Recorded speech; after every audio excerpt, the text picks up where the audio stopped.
Olá, hoje a gente segue com a cobertura da Semana de Paris, né? A gente já fez aqui a Semana de Milão, a Semana de Nova York e agora a gente tá com a Semana de Paris. Tem muita coisa interessante, né? Tipo, Paris é uma das preferidas aí dentro do circuito, que geralmente tem as marcas mais importantes, mais expressivas e que mais ditam tendência e moda.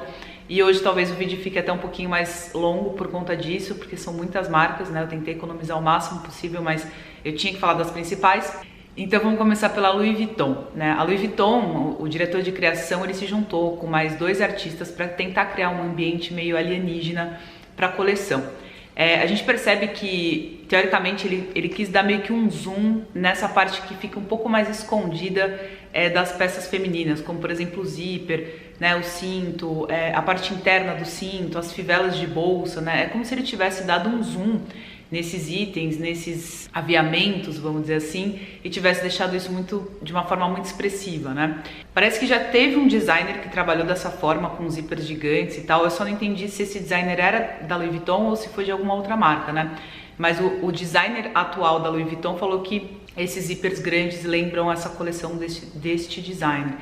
E aí, o que a gente pode ver também, né, na coleção são roupas um pouco mais futuristas e minimalistas, né? A gente vê algumas quebras, algumas mesclas, vamos dizer assim. A gente vê o animal print, que é uma grande tendência aí de temporada, mesclado, né, com couro. A gente vê algumas peças mais modernas também com detalhes mais vintage, mais românticos.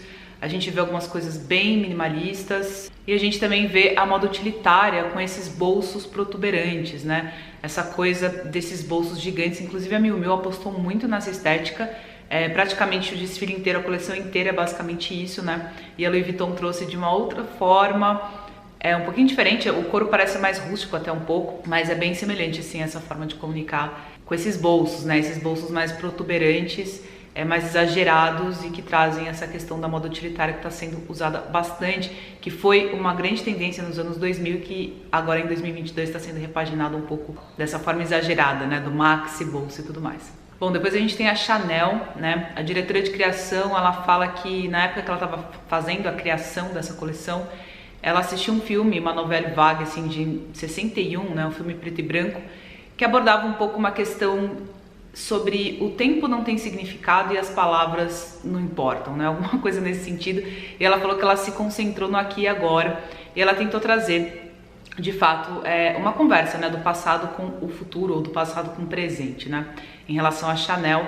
Então, eu achei bem interessante esse desfile porque ela conseguiu, de uma forma muito sutil, trazer algumas modernidades para os clássicos da Chanel, né. Eu percebo que a Chanel tem bastante dificuldade e bastante, talvez, né, ao meu ver aqui, um receio de inovação, né? Porque as marcas de luxo estão inovando cada vez mais, inclusive marcas muito antigas, né? As antigas maisons, enfim, alto luxo estão se renovando, estão trazendo a moda street, estão fazendo coisas diferentes, né? Porque essas marcas estão começando a se preocupar com o público jovem, que vai ser o futuro consumidor da marca, né? Os velhos consumidores da marca estão envelhecendo, né? Daqui a pouco vão falecer. E eles vão precisar se manter com as gerações mais jovens. E as gerações mais jovens não têm tanto interesse por essa questão muito clássica, né? Realmente a Chanel vai precisar se repaginar. E eu achei muito interessante o que essa designer fez, porque ela conseguiu fazer isso de uma forma muito sutil, sem abandonar o DNA da marca, né? Que é um desafio bem grande que eu acho que a Chanel tem pela frente. E é engraçado porque a Chanel é uma das marcas que mais soube inovar, né, principalmente na época em que ela foi criada com a própria Coco Chanel, né, que trouxe essa questão do tomboy, essa questão de trazer o vestuário masculino para o vestuário feminino, né, foi uma grande inovação na época, uma grande modernidade. Eu acho que a Chanel precisa urgentemente começar a andar nesse passo, apesar de ser uma marca que não depende muito de muita coisa, mas eles precisam entender que a clientela deles vai mudar, porque, né, as gerações vão mudar. Então a gente vê algumas referências dos anos 2000 nessa coleção, a gente vê algumas peças com cintura baixa, tanto bermuda quanto calça ou saia. A gente vê também a alfaiataria de uma forma mais desconstruída, que é o que está se usando agora, né, tipo nos anos 2022, que são o terno cropped, a bermuda cropped, tudo na linha da alfaiataria. Então a gente percebe que tem uma alfaiataria cropped aqui na parte do terno e também na parte da bermuda, sem aquela costura mais tradicional, né, aquele aspecto da alfaiataria cropped mesmo, assim, cortada na tesoura de forma mais rústica. A gente vê um pouco das tendências também, a gente vê o metalizado, vê as plumas, vê um pouco de brilho. A gente vê o preto de uma forma mais moderna também, falando de Chanel, né? Tipo, a gente vê o preto de uma forma um pouquinho mais sexy, um pouquinho mais descontraída e tudo mais. E uma coisa que marcou bastante o desfile também foram as meias 3/4, principalmente esse aspecto da meia arrastão, né? Tinha esse tamanho 3/4 que vem até o joelho, tinha também o tamanho que vai até o tornozelo. Praticamente quase todos os modelos, né, dessa coleção estavam com essa parte, com essa meia. E também trouxeram a luva 3/4, que foi uma grande febre nas últimas temporadas, e a Chanel continua apostando nas luvas desta forma. Depois a gente tem a Givenchy, que é a Givenchy, né, que trouxe uma moda bastante street e urbana, que é o que eu tava falando agora em relação à Chanel. A Givenchy tem apostado muito mais nessa questão mais jovem, né, de trazer realmente essa moda street para as coleções, né? Embora eles não tenham deixado claro, dá para perceber que a inspiração é nos anos 2000. Então a gente vê um show aí de utilitário, né? Das calças cargo, bermudas cargo e principalmente de uma forma bastante streetwear mesmo, né? Não tem nada daquele toque mais clássico, né? Que algumas marcas aí usaram, como a Fendi, a Prada, enfim. Eles usaram esse toque mais refinado, vamos dizer assim, para fazer utilitário. Já a Givenchy veio com essa parte bem street. Achei bem interessante, principalmente essa questão da bermuda cargo, que a gente não viu as outras marcas apostarem tanto, né? Bom, então eles trouxeram os vestidos mais fluidos, né, dos anos 2000, que se usou bastante, principalmente eles mais assimétricos. A gente vê algumas peças de tendência aí, que são tendências gerais, né, como o caso do metalizado, das plumas, do cetim. E a gente também tem, nessa parte do drapeado, né, que a gente vê algumas peças aí no drapeado, tanto o vestido, quanto a blusa ou a saia, né, que também tem sido uma tendência que tem aparecido bastante. Eles integraram a luva 3/4, né, que foi uma febre das últimas temporadas. Eles incorporaram a luva na blusa ou no vestido, então como se fosse uma peça única mesmo, né? Tipo, acho que esse é o ponto mais alto do desfile, que é bem interessante. E a gente tem um destaque também para a saia mullet, como eu tenho falado para vocês nos últimos vídeos, que vem tímida, mas está bastante presente aí nos desfiles de moda, né? Então a saia mullet, que é aquela saia que é mais curta na frente e mais comprida atrás, tá aparecendo cada vez mais e não sei se vai pegar, mas é uma tendência que já está sendo ditada. Vamos ver se pega. Bom, aí a gente tem a Coperni, que é uma marca nova, francesa. Teoricamente ela tem 2 anos de mercado, mas ela é um pouco mais antiga que isso, eu acho, porque eles falaram que a primeiríssima coleção deles foi em 2015, que talvez eles nem tivessem no mercado ainda, foi bem a primeira da marca mesmo. E os designers, né, da marca, os donos da marca, parece que um deles já ganhou um dos concursos de design. É um concurso bastante conhecido, assim, bem famoso.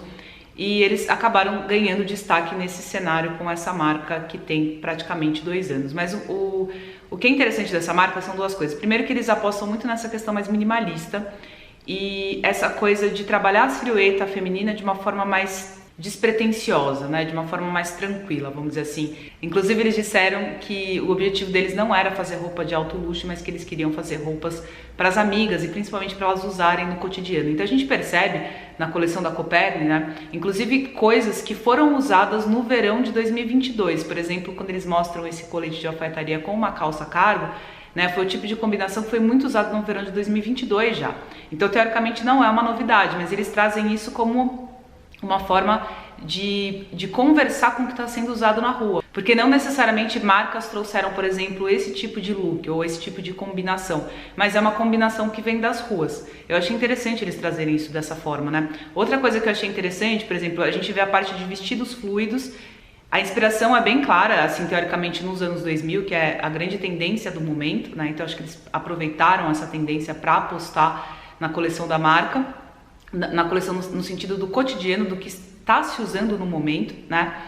E a gente sabe que lá nos anos 2000 se usou muito essa parte dos vestidos fluidos e mais assimétricos, então a gente vê isso na coleção, tanto na parte de saia, de vestido, né? Essa questão do cutout aqui na região do colo, né? Quem apostou bastante nesse estilo foi a Versace, por exemplo, também muito utilizado nos anos 2000, e ele trouxe uma mescla tanto desse vestido fluido, assimétrico e com cutout aqui em cima, que é quando fica essas fendas, né, essas aberturas, mas ele misturou com o slip dress, que também é uma grande aposta de muitas marcas aí, porque foi uma febre no final dos anos 90 para os anos 2000.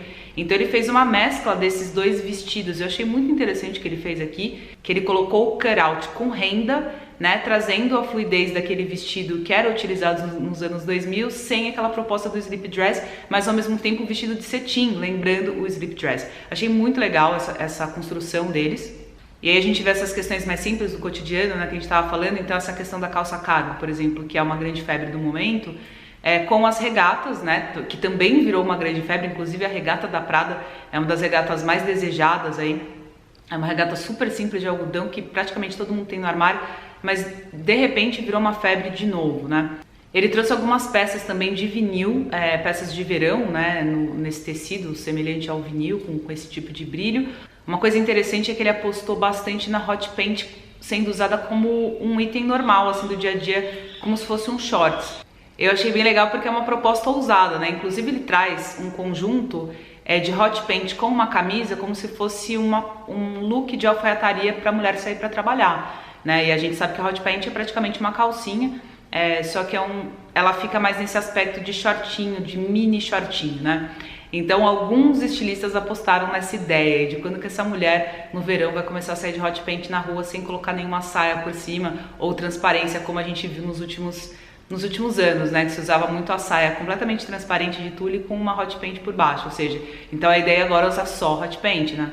Bom, e aí o ponto alto desse desfile que chamou muita atenção, com certeza eu acho que foi o desfile mais comentado, ou um dos mais comentados de todo o circuito, né, dos 4 desfiles principais, é que através de um spray líquido, né, um vestido foi feito em 8 minutos praticamente numa modelo, né? Essa modelo no caso é a Bella Hadid, que hoje em dia é a top model, é a top das tops, né? Tipo a top model mais famosa do momento. E aí acabou se tornando um show à parte de fato, né? Porque a Bella Hadid entra seminua no desfile, né? Cobrindo só a parte do seio. E aí eles começam a fazer o vestido no corpo dela ali de uma forma instantânea, né? Esse spray é um spray líquido. Teoricamente ele usa solventes um pouco mais ecológicos. E a ideia desse cientista que criou esse tecido líquido, né, é fazer com que a customização fosse mais acessível para as pessoas, né, que as pessoas pudessem fazer roupa na hora. E essa tecnologia ela já tem uns 10 anos mais ou menos. Ele patenteou esse tecido líquido, né? E a Copernic, que é uma marca que busca muito essa questão da tecnologia nas roupas, né? De uma forma quase científica, assim, no sentido de modernidade, design, inovação e tecnologia para a moda. Eles convidaram o cientista inventor desse tecido líquido, que é o Manel Torres. Ele é um formado em artes, em design de moda e cientista, né? Porque foi ele que criou esse tecido líquido, inclusive foi o próprio que aplicou o tecido na Bella Hadid, porque isso teve uma discussão na internet, o pessoal falando, não, mas isso já existe, né? Não é novidade, por que essa marca tá trazendo como se fosse uma novidade e tudo mais? E muita gente nem percebeu que quem estava aplicando o produto era o próprio criador da tecnologia, né? Do tecido líquido na Bella Hadid. Então é bem interessante, realmente foi um show à parte, todo mundo achou bem interessante o que aconteceu ali. E foi um dos grandes marcos, assim, ficou para a história da moda essa cena e basicamente é isso. Bom, aí a gente teve Issey Miyake, né, que infelizmente faleceu, acho que esse ano, acho que foi em agosto desse ano. É a primeira coleção após a morte dele e a equipe tentou manter bem fielmente, né, as criações do Issey Miyake. Inclusive essa coleção foi uma homenagem, foi uma relembrança, vamos dizer assim, da trajetória dele. Onde eles trouxeram, né, que na inspiração veio muito uma frase dele que falava o seguinte, que ele tinha muita esperança no design porque ele acreditava que o design trazia surpresa e automaticamente trazia também alegria. Então essa era a temática, vamos dizer assim, dessa coleção, e uma coleção muito, muito bonita. Para quem gosta de moda minimalista, como é o meu caso, que sou apaixonada por esse Miyake, assim, é realmente um show, né? Tipo, são peças muito interessantes, muito bonitas, que conversam muito com a forma feminina também, eu acho, porque tem design, mas ao mesmo tempo não desvaloriza a silhueta, a forma feminina. E são roupas de extremo bom gosto, né? O minimalismo não tem muito como errar também, porque é pouca informação, mas principalmente nessa questão do design, né? Que o Issey Miyake sempre foi um mestre nessa área. Então, a gente vê, né, essa questão toda do minimalismo aí que vocês podem ver em todas as peças. E aí a gente tem alguns pontos altos dessa coleção, que é o seguinte. A gente vê as mangas bufantes, né, trazendo um aspecto mais dos anos 80 e 90, nessa moda vitoriana, que tinha mais essa proposta, nessa perspectiva dessas décadas. A gente tem casacos e blusas também que parecem capas, né? Onde o braço aparece por baixo. A gente vai ver isso em algumas outras marcas também.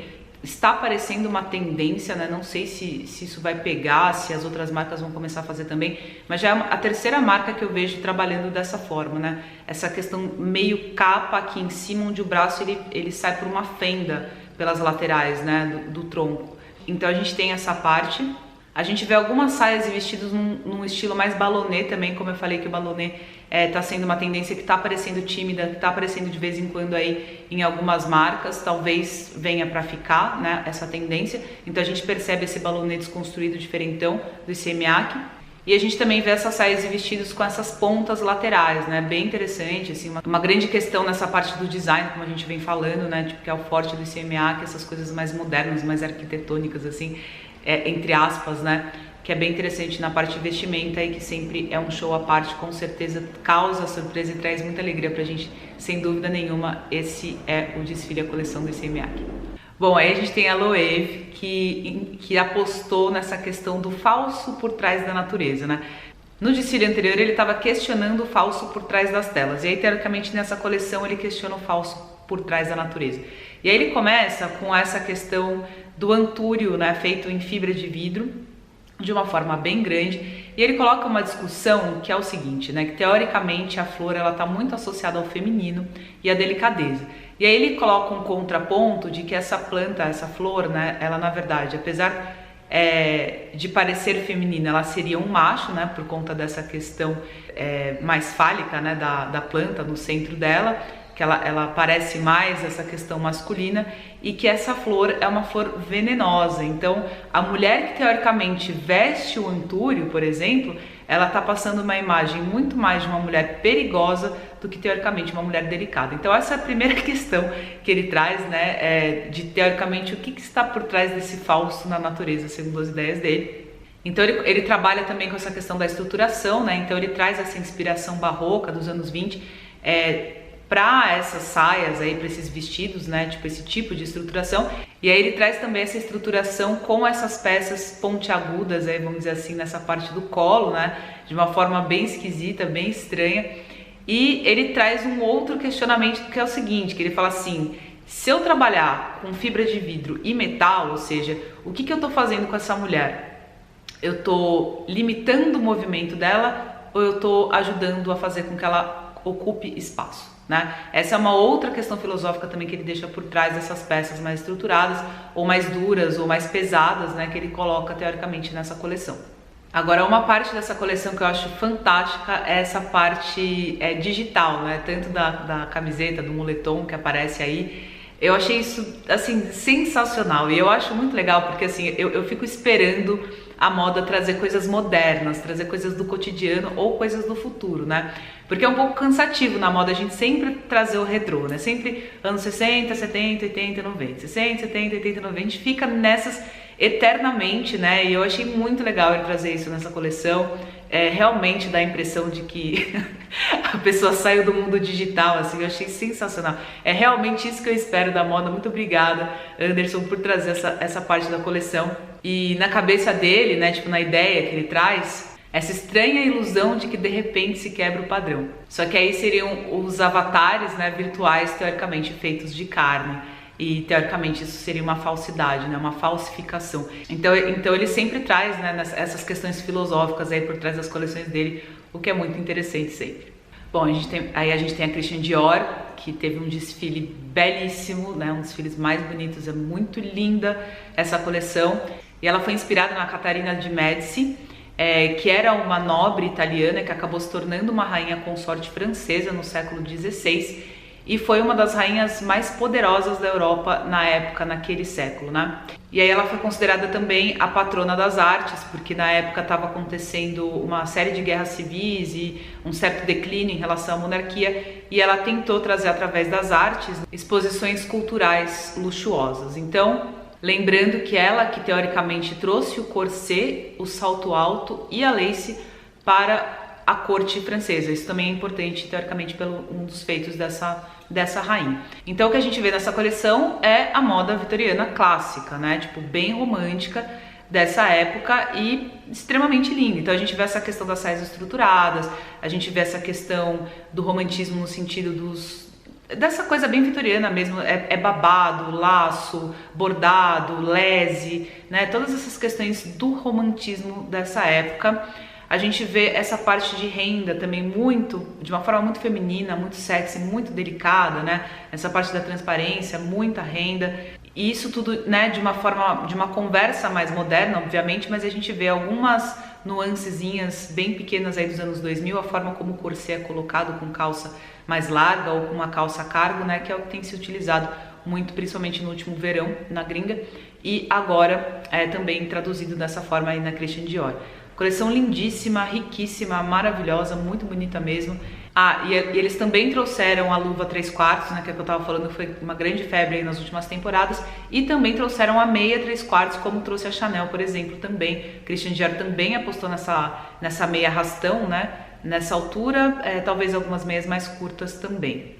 Então esse foi o desfile da Christian Dior, que foi maravilhoso, um espetáculo realmente, muito lindo, muito rico, e assim, com certeza arrasaram demais. Bom, aí a gente tem a Saint Laurent, que fez um desfile bem parisiense mesmo, teoricamente com a Torre Eiffel de fundo, inclusive mandaram construir uma fonte no local do desfile e foi uma sensação.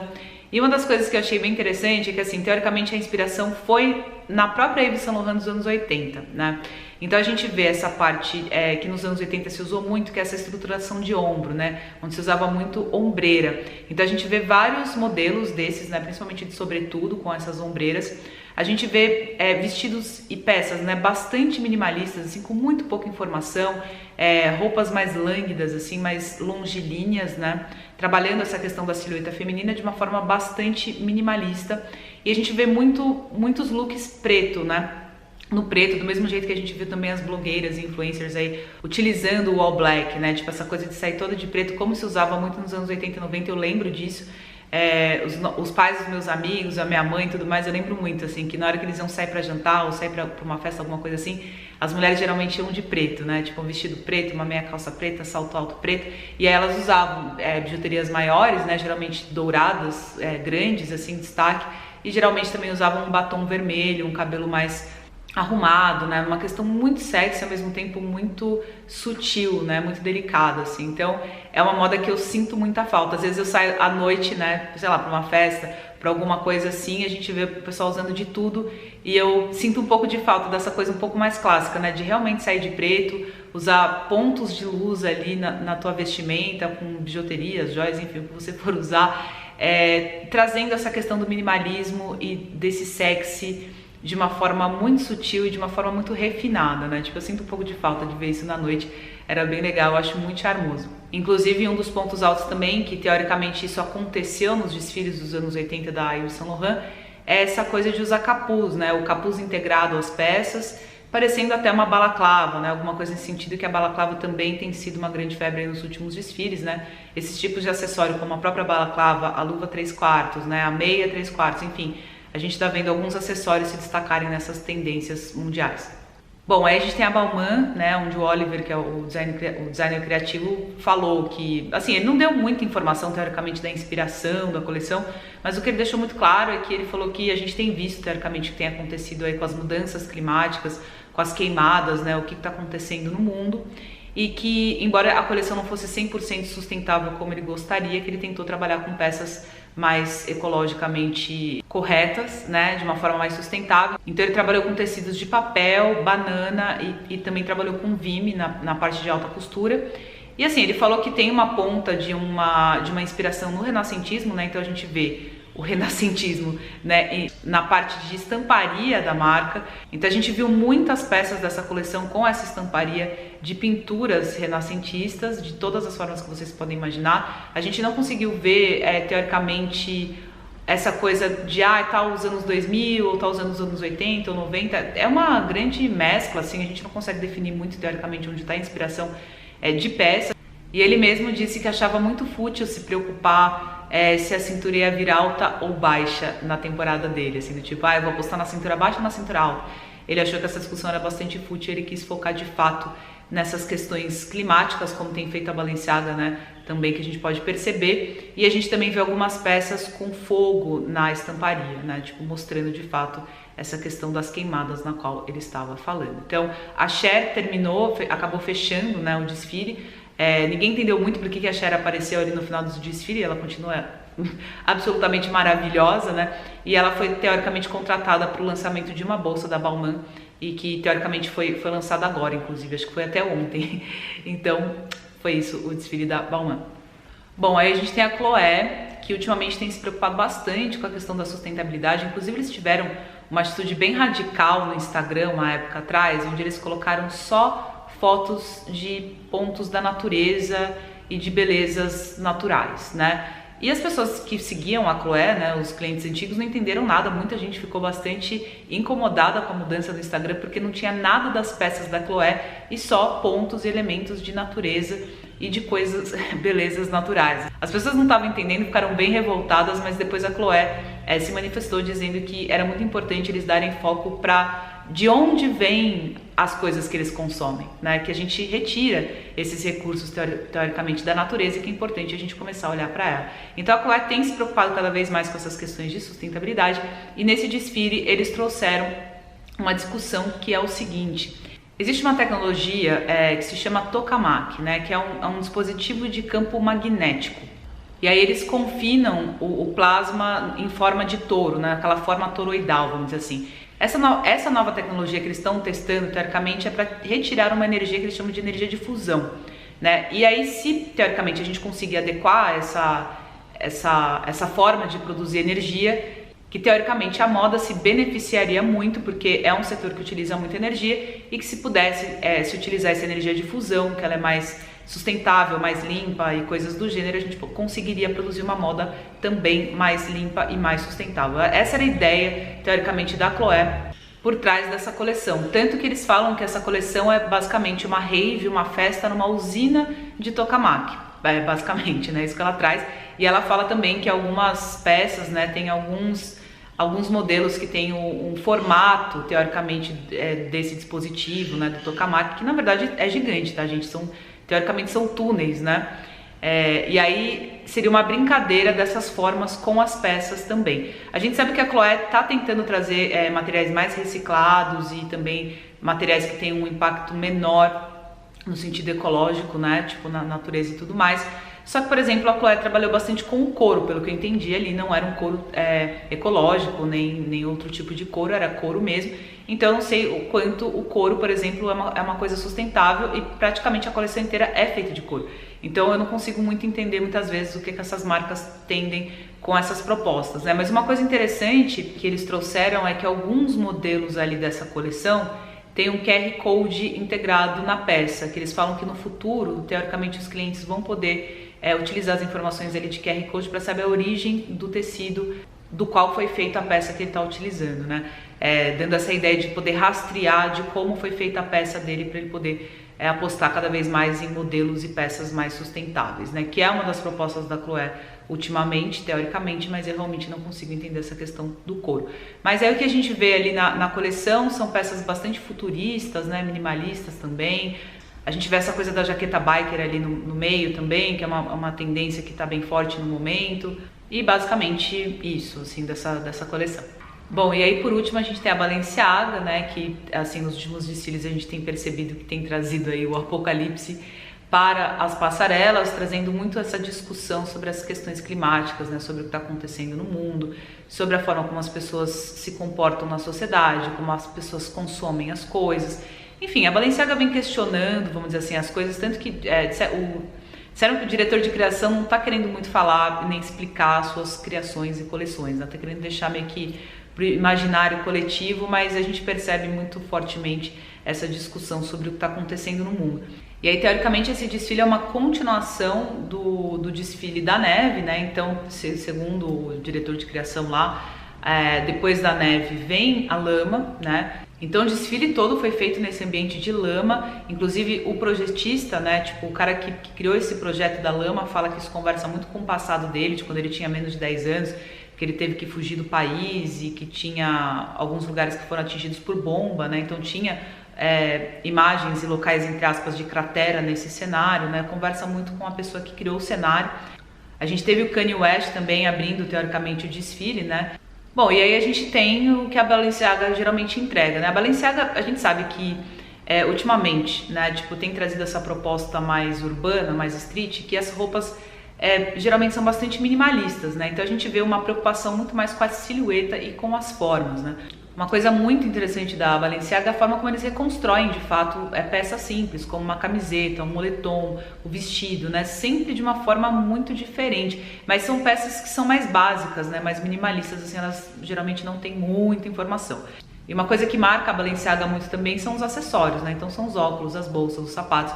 Tem uma característica muito forte, assim, da Balenciaga, mas se você for reparar mesmo nas coleções, assim, são roupas mais minimalistas. Tanto que essa coleção, ela veio praticamente toda no preto, né? Tipo, muita peça preta, item preto, casacos, vestidos, calças, blusas, sempre com essa informação extra, como eu falei, de forma da peça. E a gente tem algumas outras coisas também que eles trouxeram que são um pouquinho de tendência. A gente viu um pouquinho de paetê e brilho em algumas peças. A gente viu um vestido de pelúcia, eu acho, ali.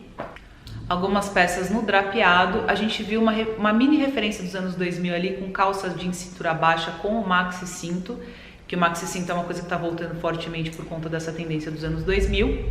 E aí a gente tem aquelas peças mais básicas deles, né? Tem o moletom com capuz, a jaqueta puffer, né? Essa roupa mais urbana, mais street mesmo, que a gente já está acostumado a ver da Balenciaga.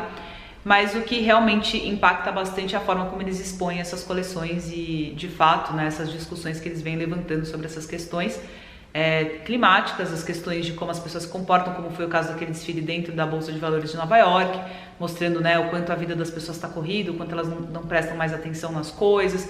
Enfim, tipo, o questionamento realmente do comportamento atual da nossa civilização. A Balenciaga tem procurado trazer discussões. Bom, então é isso, espero que vocês tenham gostado do vídeo, né? Eu trouxe as principais marcas, infelizmente não consegui falar de todas, tinha muita marca lá de Paris que eu também gostaria de ter comentado, mas infelizmente não dá, por conta do tamanho do vídeo, senão fica muito longo, como eu falei pra vocês.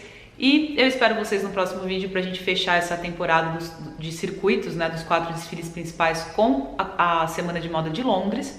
E se você gostou, por favor, deixa o seu like, comenta aqui embaixo o que você achou, compartilha com quem você achar que deve, se inscreva no canal. E é isso, até o próximo vídeo, um beijo grande, tchau!